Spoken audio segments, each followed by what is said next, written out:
नाही, मला एक कळत नाहीये की मी कालपासून या बाबतीमध्ये सातत्याने ऐकत चाललेले, सरकारने काय भूमिका आहे ते स्पष्ट करावी. हे काय सातत्याने चाललेलं आहे?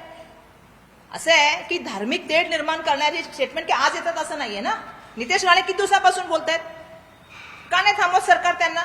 आणि जर तुम्हाला काय करायचं, तुम्हाला थांबवलंय कुणी? दोन्ही ठिकाणी तुमचं सरकार डबल इंजिन सरकार असताना तुम्हाला थांबवलंय कुणी? पण एखाद्या वादाला निर्माण करायचं आणि त्या वादाच्या माध्यमातून जातीय तणाव आणि धार्मिक तणाव निर्माण करायचं. आज बघा ना, असं नाहीये महाराष्ट्रामध्ये ओबीसी वर्सेस मराठा पण चालू आहे. कोणी सुरू केलंय?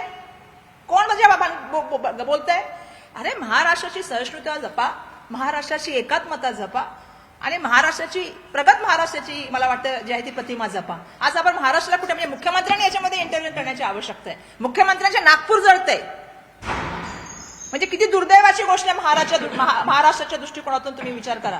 म्हणजे आज महाराष्ट्राची अस्मिता पणाला लागलेली आहे, महाराष्ट्राची शांतता पणाला लागली आहे आणि ह्याला जबाबदार मुख्यमंत्री स्वतः आहेत असं माझं म्हणणं आहे. कारण मुख्यमंत्र्यांनी जबाबदारी घ्यावी लागेल. ते स्वतः होम मिनिस्टर पण आहे.